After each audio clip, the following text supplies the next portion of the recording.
Thank you very much, Ms. Perez. Let me, before we go into a few questions, say a few words about the disclosure yesterday of the article that was published in Sojourners magazine. Let me tell you that I have taken a look at the standards of the committee and believe that you are in total compliance both with the letter and spirit of the rules and law. You submitted to the committee an article which had been submitted for publication in May of this year, before your nomination to the Second Circuit, and that article was published online yesterday. We have the letter of transmittal from you with the article in a timely fashion. Question 12A of the Senate Judiciary Questionnaire requires nominees to provide all published materials, including materials published on the internet, to the committee. The question does not, however, require nominees to produce unpublished materials, so you complied completely as soon as it was published. I might also say that I read it, and having read it, some may take exception. I certainly believe they will. I would gladly give your article as a speech from me personally on the floor of the Senate any day of the week. I agree with what you said to the letter, and I would also say that it is factually correct in every aspect that I'm aware of. So we may disagree on policy. That's the nature of this United States Senate and our body politic, but in terms of the article itself, as I said, I believe that it's accurate, and I would embrace it. The only reference to the Republican Party was in the title, and that you said was not your choice, but the editor's choice. It speaks of issues in state legislatures without any partisan identification on that. But let's go further with this. You've worked with the Brennan Center, and Senator Grassley raised a point which is entirely valid. We raise this point all the time. Do you come to this really awesome responsibility with a bias? I think the world of Justice Brennan and what he did on the Supreme Court. As a matter of fact, I think there's a quote in here. Let me find it because it's worth remembering. There's a quote that said that Justice William Brennan was probably the most influential justice of the century. And the source of that quote was Anton Scalia. So Brennan himself was a well-respected man, and I have turned to the Brennan Center many times when there are questions of policy that they have looked into. What would you say of your own philosophy? Textualist, originalist, I don't know all the terminology of the Constitution. Please, the floor is yours. Certainly, Senator Durbin, thank you so much. I think the first place you start when examining the Constitution or a statute is with the text. It is the most probative example of how it should be interpreted. I think if on its face the text is not clear, you would then look to precedent, and if confirmed, I would be looking to precedent both from the Supreme Court and the Second Circuit. If that still doesn't answer the question, you look to canons of construction. You perhaps approach a legislative history, but there is more than 230 years of jurisprudence in this country, and there is relevant and probative jurisprudence on quite a number of issues. But you start with the text, sir. Members of the Senate and many others swear allegiance to that Constitution, to defend it. People have given their lives in defense of that Constitution. And yet I would say, my own personal opinion, as great a document as it is, and it is great, it is not perfect. Its treatment of African Americans, women, and others reflected the mores and standards when the Constitution was written. So I would just say, and you don't have to comment, that I am not a literalist when it comes to characterizing African Americans as two-thirds of a citizen, and not including women in the right to vote. That, to me, is a reflection of the times, and thank goodness those times have changed. Speak to me, if you will, though, about the right to vote. That is the central issue that we're discussing in so many aspects. A group of Texas legislators decided to come to Washington so that they wouldn't make a quorum in Texas over controversy involving a voting rights law. People feel very intensely about it. Comment on that, if you would. Senator, the right to vote keeps us free. It protects us from tyranny. It is preservative of all other rights. And as an advocate, I have been duty-bound to ensure that the promises this Constitution makes about being able to participate in your own self-governance is actualized. The position before you I seek is one of a different role, one in which I would not be involved in questions of policy, but merely evaluating the laws that were put before me alongside the record that the parties put in. But the fundamental core of what is great about our country, the Constitution and the promises that it makes that we all deserve a free, fair, and accessible vote, is something that is timeless and something that is bipartisan.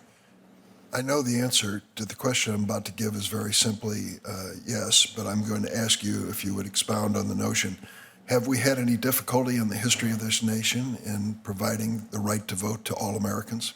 Yes, sir. There are times where we have not lived up to the great ideals of the Constitution, and I'm very proud to say that we are improving on that, but it requires vigilance, and it requires all of us Americans being part of the we the people in order to make and continue to make our union more perfect.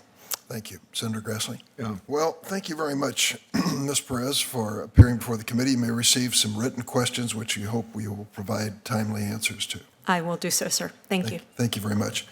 I'd like to let the staff prepare for the second panel and ask them to please step forward.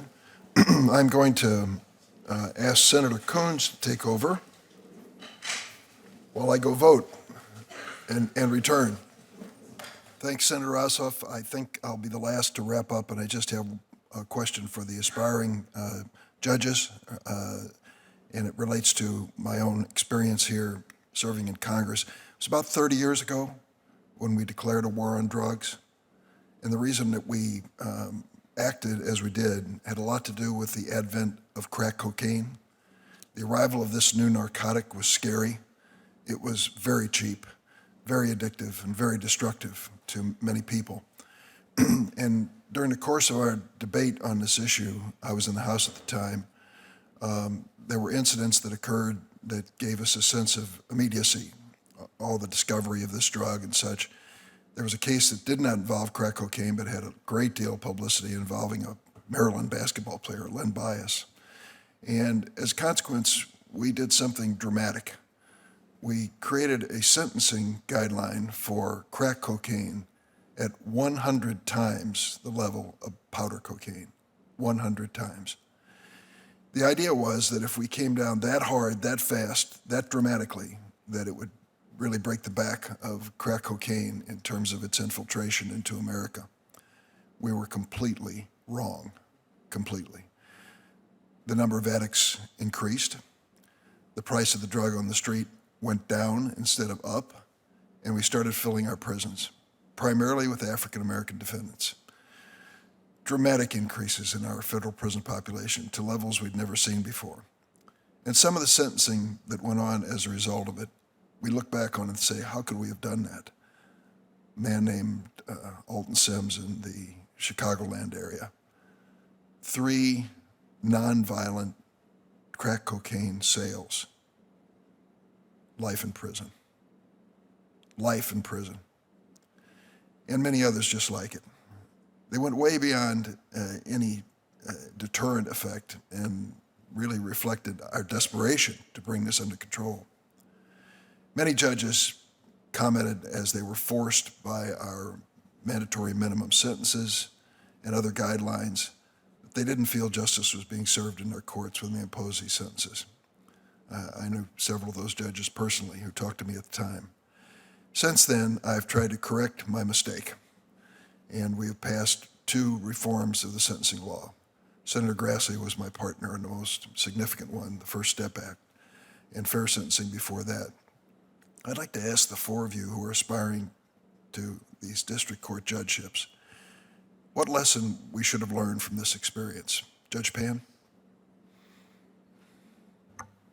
Thank you for the question, Senator. I think that you raise a question of deep significance that affects many people. And the lesson that I've learned from what you've just said is that the legislature can learn from mistakes and seek to correct them through the legislative process. And I think that's a very positive thing for the legislature to undertake. Of course, as a judge, this is not the kind of thing that we can address as a policy matter. But I think sentencing considerations before judges are done on a case-by-case individual basis, and we are required to look at the facts of each case.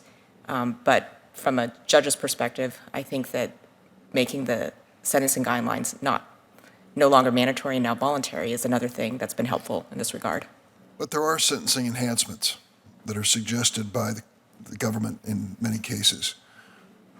Does that come into play? That's a discretionary decision by the judge. Yes, and of course, as a judge, performing the function of sentencing, which is so important because the liberty of another person is at stake, a judge must consider all of the relevant factors, including the requests of the government, and weigh all of that under the totality of the circumstances. Judge Williams? Senator, my understanding of how, as a judge, if confirmed as a district court judge to deal with it, is informed by my handling of some misdemeanor cases squarely not on point with addressing the crack cocaine issue. As I agree with Judge Pan, that's an issue for the legislature. What we have learned, what we learn and know as judges, is that we have guidelines to follow.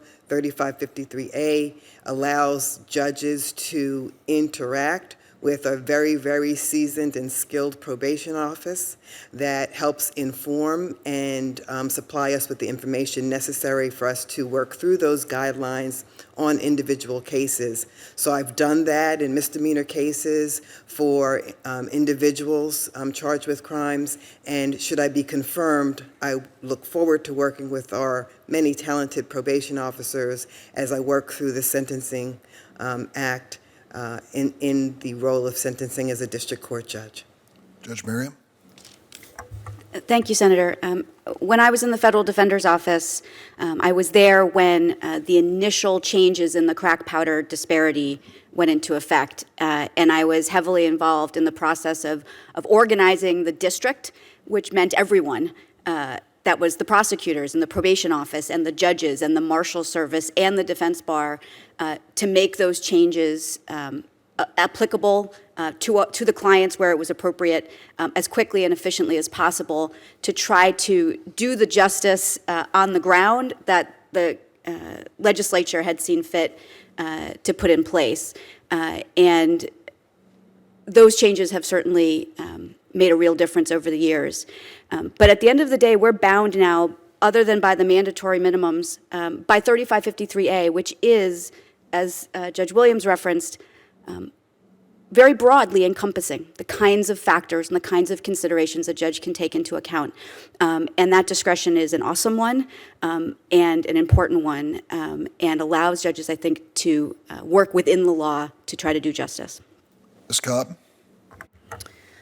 Thank you. It's hard to improve upon the responses that have been given, but I think what struck me most about what you said is the fact that this body was paying attention to what was happening in the courts, and I think that's extraordinarily important. When laws are passed, particularly that provide criminal penalties, whether they be mandatory minimums or otherwise, to pay attention to kind of what the effect is on the ground once those laws are implemented. And I know that the Sentencing Commission does some work in compiling statistics, but I really think it's important to, continue to pay attention to what's happening after these laws are passed. Let me just add one other thing that has changed the conversation. 20 years ago, 15 years ago, if you would have said, oh, did you hear about that person who overdosed on drugs last night? The most common answer would be, no, I didn't. Was it an African-American, inner city, man between 20 and 35? You would have been right in most cases. Not anymore. When we talk about drug overdoses now, it could have been that cheerleader at the all-white high school in the suburbs. And drug addiction has now reached every corner of America, and we're starting to look at it anew. It is no longer just say no. We realize it is a medical problem, a disease. We haven't responded with the adequate resources to deal with addiction. I hope we will in the future. But the conversation on drugs has changed in America because the victims have changed pretty dramatically. That is going to be part of the reality that I hope you soon will be dealing with in your new positions. I thank you for your cooperation at this hearing. It's been an important one. You may receive some written questions in the near term. Is there anything else I need to do formally?